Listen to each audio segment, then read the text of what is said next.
terrible. You'll get used to that. Okay.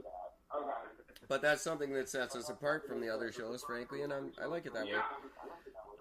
Some of them you can hear what the people are saying, and I don't think there's any benefit to that. So. No, why would you want to hear what they're saying? No, No, and not to demean what a great guest Paul is, but any guy or girl out there who has something to say and wants to say it to an audience that's growing every day, shoot me an email, guests@ericandgord.com, and you don't even have to tell me what you want to say. We'll just put you on. Not a very stringent vetting process here. And like, just as one of the guests, like they're easy to talk to, fun. And most of the time I'm naked and drinking a beer. That's why we canceled the YouTube channel. Yeah, for most the wrong thing. No, I'm not. I have roommates listening right now. Well, they're sleeping. I'm teabagging one of them as we talk. But could I be more of a disgusting example of what we're trying to say we don't like tonight? If I had emotions, I'd be really offended by me. Bullshit. Oh, well, I get. My lawyer told me to say that. Yeah, nice. I think this topic is probably, in my opinion, the most important thing we could be talking about. I think all men should be talking about. I think we should have a show like The View that's 5 dudes that sit around and talk about stuff. But it would never happen because we'd all just make jokes like me. Yeah, that's what it would end up turning into. I think it started off with the best intentions. There needs to be a change in our society, and men aren't like natives. You can't beat it into them, so we got to figure something out. And I think we have to figure it out in a very. And I know this is may not come off as the best thing to say, but in a sensitive manner as well. Like, but again, now you're putting everything into question. As in, do you allow guys to be guys, or do you just be anything as a one unified virtual fact? And that's what it's all. Every single person is individualized, so of course that like everybody's going to see masculinity as something different. Well, see, that's a good point, and that's the point that's confusing, and unfortunately, that's just the way it is. We can't look at. We can't say it's this way or that way anymore. It's on a case by case basis how we approach people. We have to be discerning as intelligent individuals. Maybe I can talk one way to Gord and I can't talk that way to Paul. I can talk to in front of this girl a certain way, but this girl is gonna accuse me of being Bill Cosby. You have to, guys. Where it comes down to people. There's all sorts of different people out there, and like there's people that are gonna. Especially, I feel like we're in the stage of like the causes, where like everybody's trying to there's a day for everything. The problem is people don't have enough shit to do. This is the problem. They're filling their lives with meaningless crap, being on these phones, which is what we're all guilty of. Social media has all that shit. We don't do anything anymore, so now people have nothing to do but to question gender. Love social media. Just saying. EricandGord.com. Facebook.com. It's Facebook's problem. Yeah. Like, social media has been a great thing and a horrible thing altogether, and it's actually quite impressive to see that. Like, social media has given everybody a voice, and everybody a voice to hide behind as well. Exactly. And I think that's that's why it all comes down to causes. Like, I'm type 1 diabetic, so the month of March is diabetic month, and like. But, like, do I go and talk to every single person I know about diabetes? No, of course not. But you should send Wilford Brimley a postcard. Yeah, I'll give him a high five. But, do you have a minute to talk about diabetes? No, please.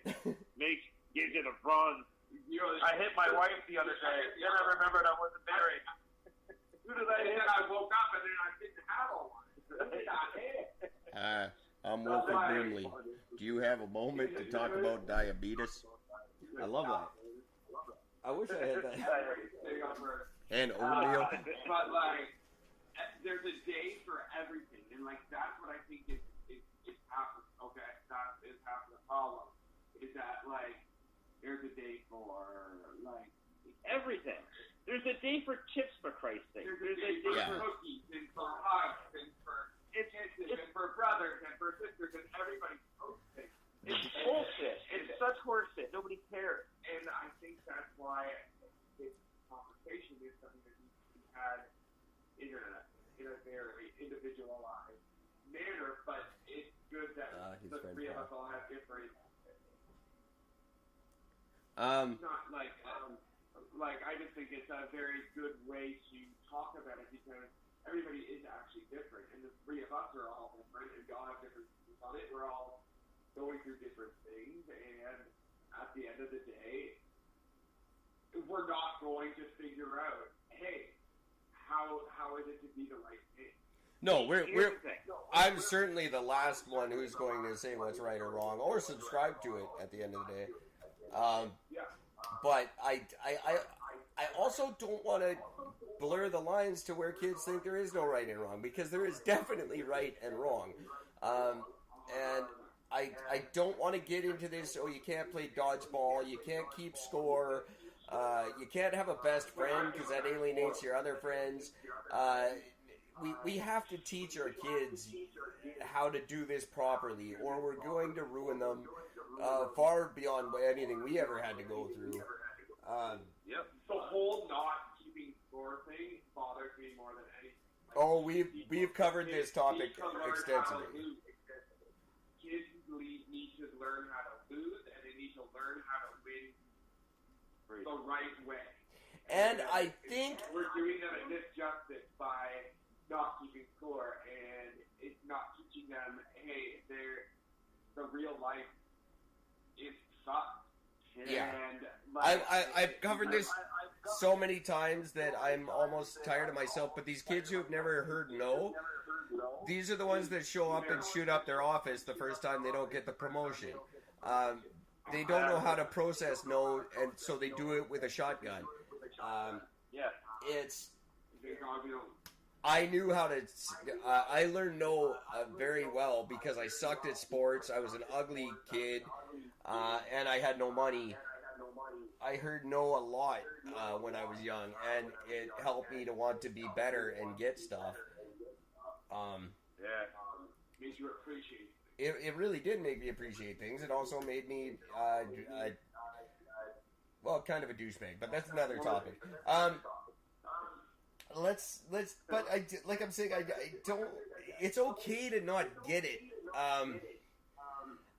I think maybe a lot of this toxic masculinity is confusion, and just like homophobia, if I don't understand it, I'm just going to attack it because that's naturally easier to me. And I think we have to convince people it's okay to not get it. It's okay to ask questions. And dudes, you can't just always make fun of your friends when they have a question. Talk about shit, guys. It's okay.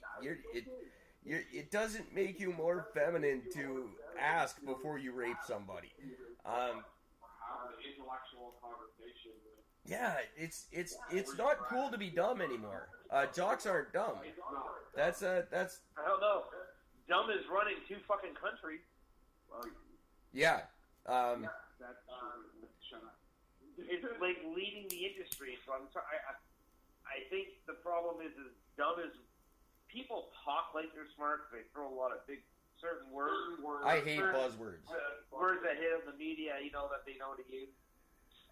But when it actually comes down to real brains, there's not a whole lot to sound like anymore. And the other thing that is extremely sad with all these social media. They only post the happiest times of their lives. So anxiety, depression is on a whole nother level right now, because you're seeing, they're going out for a hike and all smiling, and I'm sitting at home watching TV doing nothing, and God bless that one dude on The Amazing Race that pushed his wife. That was brilliant. But there's a guy who was genuinely himself on national television, pushed his wife down on a concrete street in a rainy day because she wasn't running fast enough. Just, that is a guy. Man. There it is. But, there's not enough, everybody is putting a mask on. Of course. Portray a solid human being. There's 2,500 apps that are to blur your photos to make you look like something you're not when you're taking a selfie.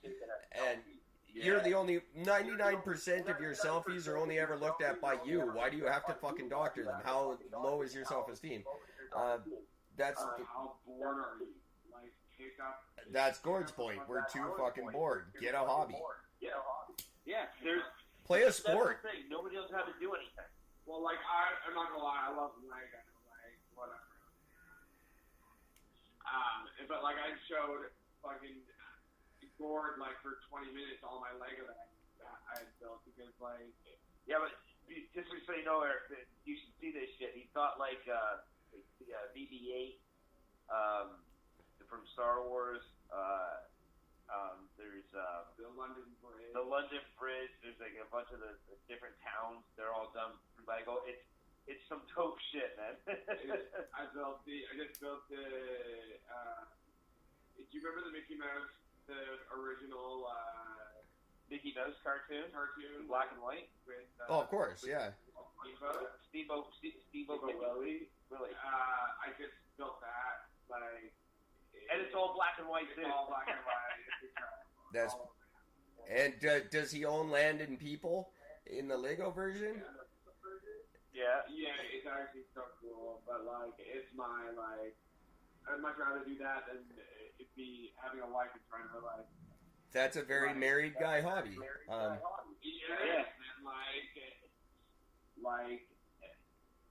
it's great. I'm kidding. So I said, I'm silly. I'm a different guy, and I like that. Yeah, no, absolutely. I collected Japanese stuff when I was married, and I tried to learn origami, and. But it took me a long time to be comfortable in my own skin. Yeah. I will say, being an athlete, playing the sport that I did, it took me a long time to be comfortable in my own skin. It's going to take me a long time to finally seal the deal with this mother-daughter team I met at the grocery store, and that is also going to make me feel better about who I am.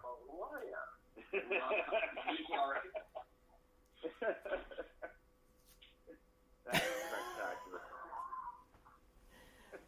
Oh, I almost pulled that off with a straight face. I hope people who are fans of the show understand that I'm partially kidding about this stuff. Partially.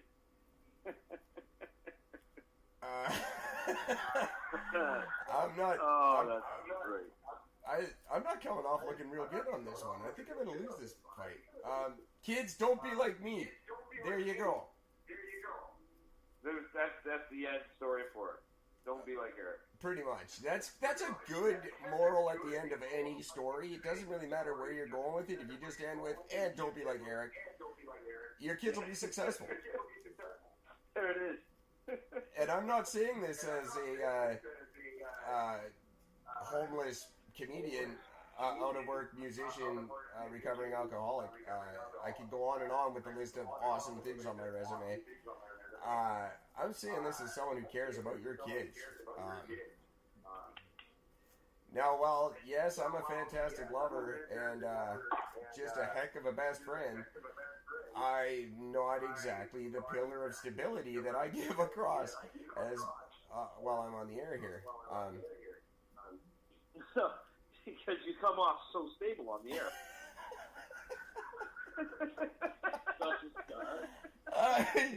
I was on a roll there.